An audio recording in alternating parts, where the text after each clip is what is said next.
एक राजा होता, फार श्रीमंत असा. आणि त्या राजाला 4 राण्या होत्या. त्या 4 राण्यांपैकी 3 राण्यांवर त्याचं फार जीवापाड प्रेम होतं. पहिली राणी, तिला तो जिथे जिथे जाईल, गावात, शहरात, नगरात, देशात, विदेशात, तिथे तिथे तिला घेऊन जात असे. दुसरी राणी, तिला संपत्तीचा मोह खूप होता, त्यामुळे तो तिला अनेक हिरे, मोती, दागिने, जमिनी भेटवस्तू म्हणून देत होता. आणि तिसरी राणी, तिला आपल्यासोबत राज्यमहालामध्ये, राज्यसभेत वादविवाद, कुठलेही निर्णय घेण्याचे सगळे अधिकार तिला देत होता. परंतु जी चौथी राणी होती, तिच्याकडे मात्र दुर्लक्ष करीत होता. कालांतराने दिवस जात गेले, दिवस जात गेले. अखेर राजा म्हातारा झाला आणि बिमार झाला. एके दिवशी राजाला वाटले की मी ज्या 3 राणीवर आजवर खूप प्रेम केले, त्यांना जर मी मरेल तर माझ्यासोबत त्या कोणी ना कोणी माझ्यासोबत येतीलच. म्हणून या आशेने दासीला बोलावून घेतले आणि पहिल्या पत्नीला बोलवायला पाठवले. पहिली पत्नी दासीच्या म्हणण्यानुसार राजाजवळ आली आणि राजाला वंदन करून म्हणाली की राजा, आपण मला बोलवले होते. त्यावर राजा बोलला की हो राणी, मी तुम्हाला एक प्रश्न करीत आहे. त्यावर राणी म्हणते, बोला राजन, काय आहे प्रश्न? तेव्हा राजा म्हणतो की हे राणी, मी तुझ्यावर फार जीवापाड प्रेम केले. मी जिथे जिथे गेलो तिथे तिथे तुला नेलं. पण मला असं वाटते, आज मी म्हातारा झालो आहे, मरणाला टेकलो आहे. मृत्यू मला कधी कवटाळेल याचा काही अंदाज नाही.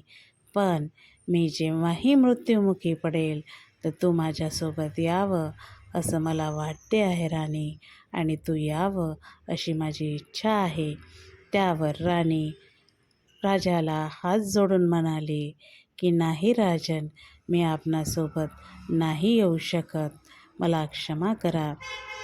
त्यावर राजा फार दुःखी झाला आणि पुन्हा एक आसेचा किरण त्याच्या मनात जागला आणि दासीला बोलवून दुसऱ्या राणीला बोलवून आण असे सांगितले. तसेच ते दासीचे म्हणणे ऐकून दुसरी राणी राजाजवळ आली, राजाला वंदन केली आणि म्हणाली, बोला राजन, आपण मला बोलवणं घातलं होतं. तेव्हा राजाने राणीला तोच प्रश्न केला की राणी, मी म्हातारा झालो आहे, मी बिमार झालो आहे, कधीही मला मृत्यू येऊ शकते आणि मृत्यूला मी कवटाळून घेऊ शकतो आणि मी मृत्युमुखीही जाऊ शकतो.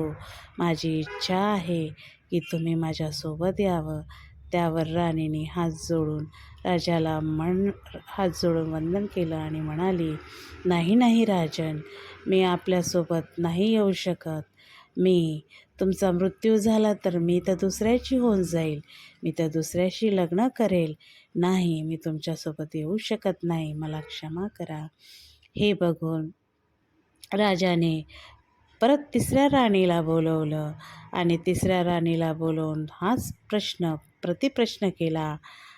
आणि राजा म्हणाला की हे राणी, मी बिमार झालो आहे, मी म्हातारा झालो आहे, मी कधीही मृत्युमुखी पडू शकतो. माझी इच्छा आहे की तुम्ही माझ्यासोबत यावं.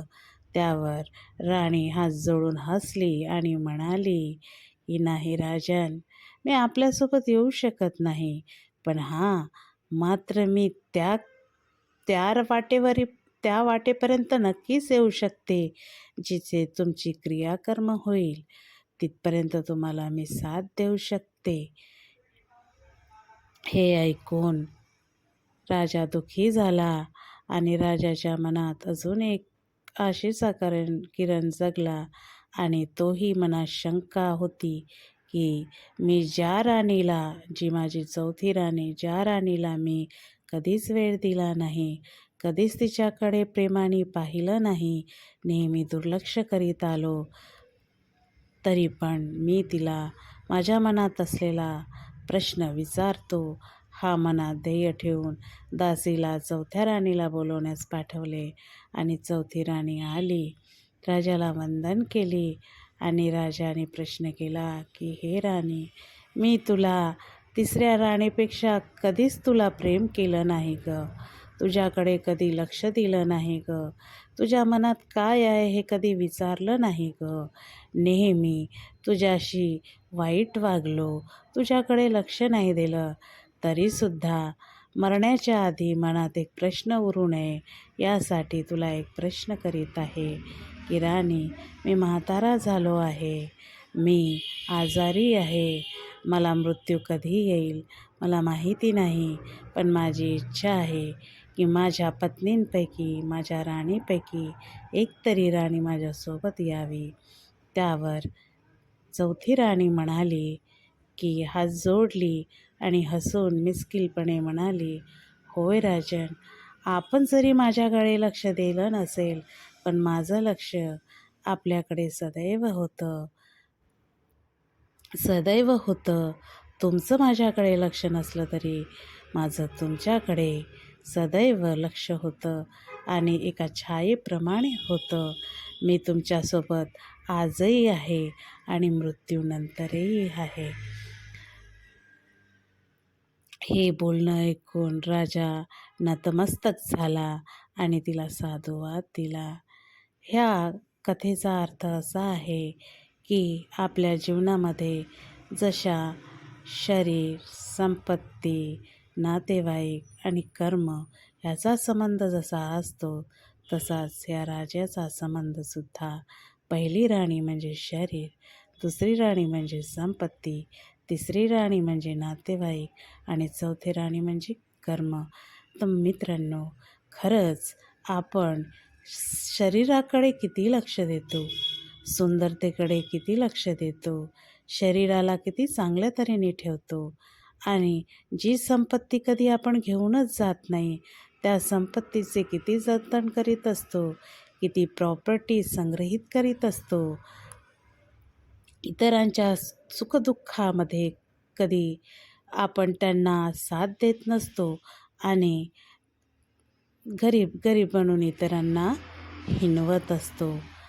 आणि राहिले नातेवाईकांची परिभाषा तर वेगळीच आहे. नातेवाईक आपल्याला तिथपर्यंतच येतात जिथपर्यंत आपली स्मशानापर्यंत शरण असते, तिथपर्यंतच आपल्या साथ असते मित्रांनो. आणि कर्म हे आपल्यासोबतही असते आणि हे मृत्यूनंतरही सोबत आपल्याला नामरूपात जिवंत ठेवते. मग मित्रांनो, कर्म हे आपली क्रिया आहे, कर्म हे आपले विचार आहे आणि कर्मातूनच आपली कार्य आणि आपले पुण्यकर्म बनत असते. तर मित्रांनो, चांगले कर्म करत राहा आणि चांगले विचार जपत राहा, इतरांची मदत करत राहा. हेच चांगल्या कर्माचे गुण आहे. नमो बुद्धाय.